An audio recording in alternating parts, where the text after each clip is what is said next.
So before we get started, can you introduce yourselves, please? I'll go first. Yeah. So I'm Tanya. Hi, I'm Shavik. I work with Boston Consulting Group. Currently, I'm an associate director with Pepsi. I'm Margaret. And I'm Kapil. We've kept the spark alive because of this shared history. Because for us now, the shared history is 51 years. My name is Rahul Subramaniam. I'm one of the co-founders of Verona. Hi, I'm Sanya Goyal. I work in the food industry. I have my own startup which makes seasonings, which is a B2B business. I'm Rahul Subramaniam's wife, and just as of 2 months ago, we gave birth to our son. I gave birth to our son.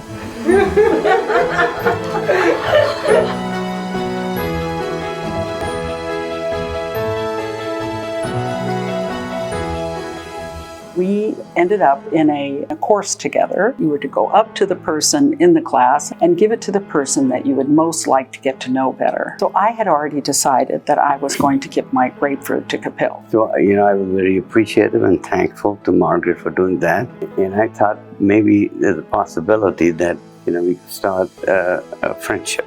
Well, and I don't think we were ever just friends. So I actually didn't want to get married. The time that I actually met Rahul was kind of interesting because I was open to the idea of meeting people. Incidentally, when I met him, it was just before I was going for my MBA to INSEAD. But my parents were definitely in the headspace that, you're coming of age, it's the right time to get married. I brought this little profile of Rahul saying there's a Princeton graduate, he has his own edtech startup. I'd worked at an edtech startup previously in Berlin. I was like, oh, you know what, I'll meet him because if nothing else, at least I'll meet somebody who's smart and interesting and has done interesting things and gain a smart friend, basically.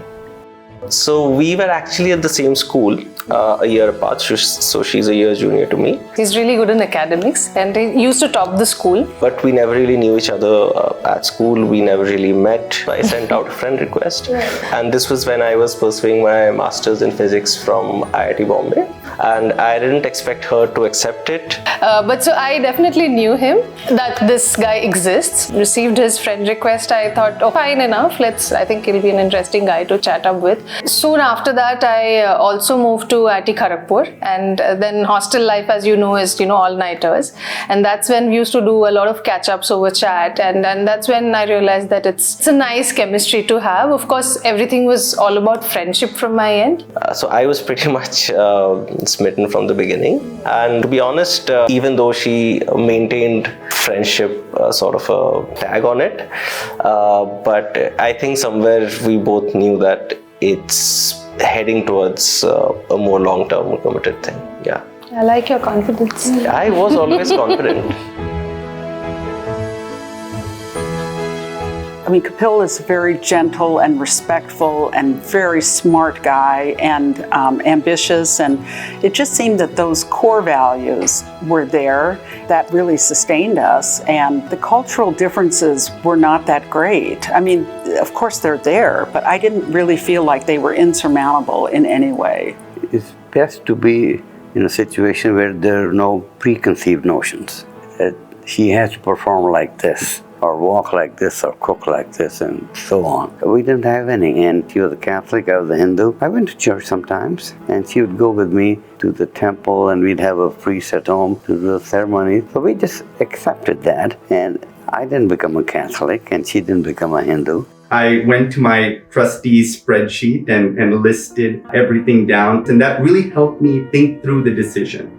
But I remember seeing Sanya's spreadsheet for the first time, and it didn't matter what the spreadsheet contained. I was like, she has a spreadsheet, and she had categorized questions by every area of life. And she's like, you can take your time at your leisure. You can respond. It's not mathematical. Do an analysis after your first date, and it wasn't looking at the pluses and the minuses and what column is there. It really helps to be radically authentic because it may take time. Certain matches may not be your or the other person's cup of tea, but if you are just who you are, then it does feel rather seamless. He understands my ambition, where I want to reach, and is able to also guide whether, that particular decision point, will it aid to my ultimate ambition or not. I think there's no ambition, then it becomes boring. You always want something interesting to talk about, something exciting to talk about. So I think with ambition, you're out in the world, you're talking more to people, that keeps the relationship interesting.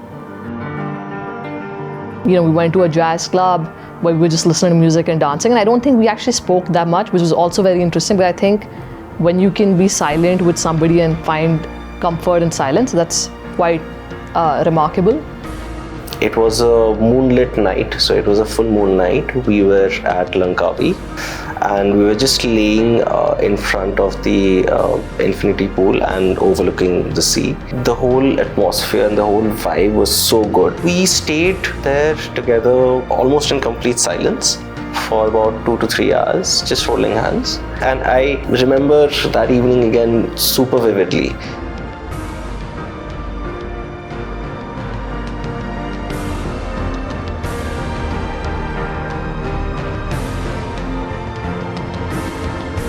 I actually recall this one instance when I was talking to my brother, and I must have been upset about something, and I was telling him everything's exactly the same as it was before marriage. There's absolutely no difference.